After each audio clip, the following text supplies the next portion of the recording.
Hey, Ted, I read online people should avoid build guides as they're always boring. Well, if people find them boring, should we stop doing them? I don't think so. I think boring's kind of subjective. All right, well then let's discuss whether you should use D&D character builds. Welcome to Nerdarchy. For nerds, by nerds, I'm Nerdarchy Dave, and as usual, I'm hanging out with this nerd. Nerdarchy Ted. Maybe it's your first time visiting Ted's Basement. It's a place where we like to discuss news, views, and homebrews for 5th edition Dungeons & Dragons. Sometimes we even talk about other role-playing games. So if you don't want to miss a single video, don't forget to hit that subscribe button and to tune to that notification bell. All right, so you brought up, in that intro that character builds and build guides are boring. Is there truth to that? As I had mentioned before, boring can be kind of subjective. And the truth of the matter is, as nerds, as geeks, I feel like before the internet was even a thing, we were gathering places and we were discussing how to build characters. What's the best way to do it? What are the motivations? I mean, literally, Noah Atwaller had a YouTube channel called Counter Monkey.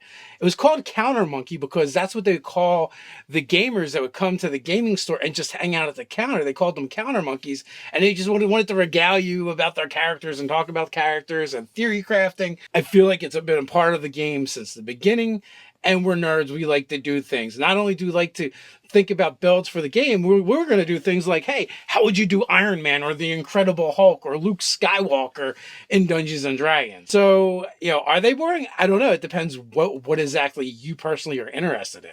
I can recall, throughout the editions of, having books spread out and trying to, put together pieces, try to figure out how will I make this or how can I combine things together, whether it be as a PC, whether it be as I'm the DM and I'm trying to make something. And I had fun with that. And along the same lines, you and I, and as well as me and, other friends, we'd have these conversations. The same kind of things that we talk about, here on these videos are the same conversations that we've had throughout the editions with this game. So I don't know. I don't see how, people, using that, I don't see how people could say that this is boring if, people are already doing it.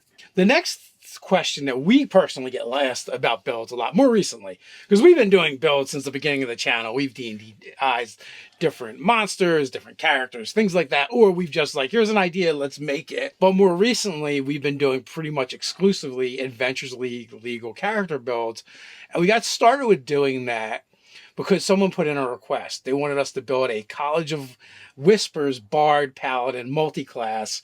And I was like, you know what? This is kind of cool. It was fun for us to do. And we enjoyed the challenge. We enjoyed the idea that we had restrictions and we weren't just taking from everywhere. And then the other part was, well, some people only play Adventures League because they don't have a home group or for whatever reasons, that's what they like. They only play at conventions. And the thought was, well, maybe this will serve the community better if all we do is Adventure League legal for the most part. We're like, okay, here's the thing. You guys can use it. And then we do the character build guides so that you can follow along. You can find a bunch of them over on the DM's Guild. And we also put the character sheets from D&D Beyond so you can see how we did it. But it's all out there. You can see it. But to answer the question as to why are we just doing Adventures League, do you want to handle that one?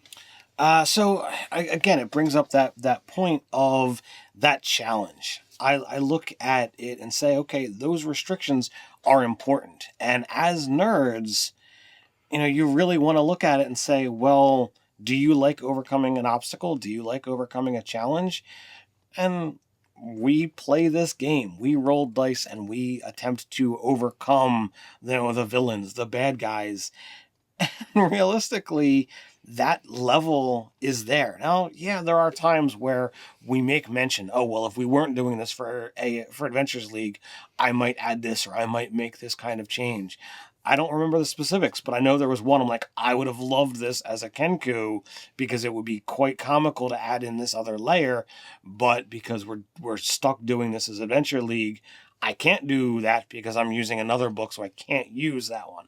So, you move in here and you make the changes that fit the challenge. Now, I wouldn't say stuck, I would say chosen. But, that being said, how hard really is it to go, I'm not going to use a Wood Elf, I'm going to use an Eric Croker instead and break Adventure League's rules? honestly, that's why we stick to Adventures League and why we're okay with it, because we feel like it's really easy for you folks following along at home to just make that change and break AL rules and not use AL legal spells or whatever it is that you want to do to change it. We feel like that's fairly easy. We give you a structure. You can play with it and use it how you want. Stick with AL or not. They're minor tweaks, and yeah, it's incredibly simple to make that change and make the changes that you see fit. Whether you want to make broad sweeping changes, and like, well, I'm going to change, the actual class or the subclass that you've attached here because I think this one fits better. Great, mix the things together, and have fun with it. That's why we put it out there, so that it can be used, it can be modified, and you can make the character that you want to make. Heck, we love it when you put in the comments the things that you've changed and how you did it differently. It's awesome. Now, one of the things I want to jump into before we go any further in this video is to let folks know, no, we're not going to talk about a sponsor. I don't think it's a sponsor anyway. It's our stuff, so can we sponsor ourselves? I don't know, maybe. All right, so if you happen to miss out on out-of-the-box encounters, the Pledge Manager is open. So you can get in on a late pledge and get access to that amazing book, 55 encounters, all of the cool extras and things that, were there. It's all still an option. Now's the time to get in on it. Link is down in the description, and you can get your own out-of-the-box encounters. There might be a couple restrictions that were only open to our Kickstarter pledgers, but that's okay. You're going to get access to almost everything else, and you will still get the book and the minis all for a much lower cost than you would have if you wait until after the Pledge Manager closes. So we highly recommend you go and check that out and see if that's something you're interested in. We've been getting emails and messages all over the places saying, I don't know how I missed it, but somehow I did. So we wanted to give you an opportunity to check it out and get in if you wanted to. Maybe you're not a fan of Kickstarter. Here's a way to get involved that doesn't involve that. So you can check out the link in the description. Now let's talk about what makes the best character build. This is an easy one. The character you want to play. Sometimes we make our characters builds purely based on mechanics to optimize a specific thing. Sometimes there's a story we want to tell with the character, and it's for role-playing reasons. And a lot of times, we're making characters, but they're not always the best characters. They were just fun for the thing we were trying to do. Sometimes we have a pun we feel we need to fulfill with the character or some other story element. Like the Ninja Turtle? Like the Ninja Turtle. So like these elements, we've created numerous character builds that are all across the spectrum. We might put something together that's story-wise and realize that, oh my word, these two things combine so well together and it's really going to excel at this. Other times we've put together character builds and it's like, holy crap, this is another way to make a super awesome skill monkey. Dear Lord, how many of these, are we going to come up with? But, however these things are, coming together, however you want to build your character, that's the right way to play, because whatever speaks to you is going to be the best character build for you at that moment.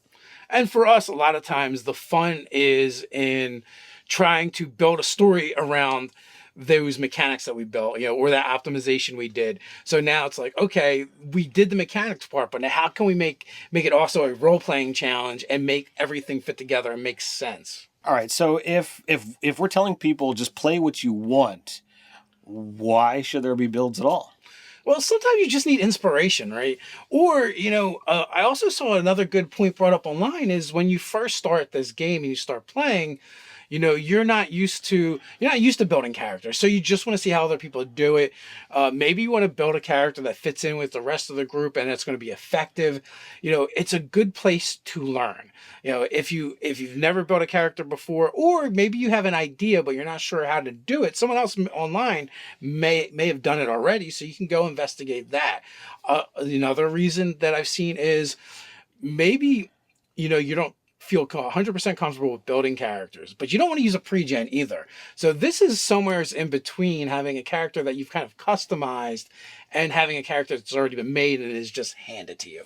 So the build guides literally, walk you through the leveling up process, what decisions to make, especially when you're talking about spellcasters.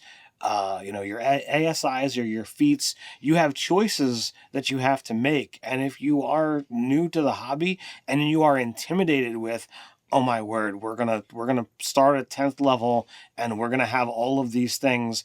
I don't have a 10th level ready, PC, and I don't have an easy way of getting there. Well, our build guides are something that can actually do that for you, because we take you from level 1 all the way to level 20, and all of the important decisions that you have to make are made for you, minus any changes that you want to have in there. Not only that, a character build guide, whether it's from us or somebody else, might also tell you why they're making certain choices. So as you go along and follow along with a character build guide, it's also educating you about different parts of the game, at least from one creator or another standpoint anyway. So what do all of you out there watching think? Do you use build guides?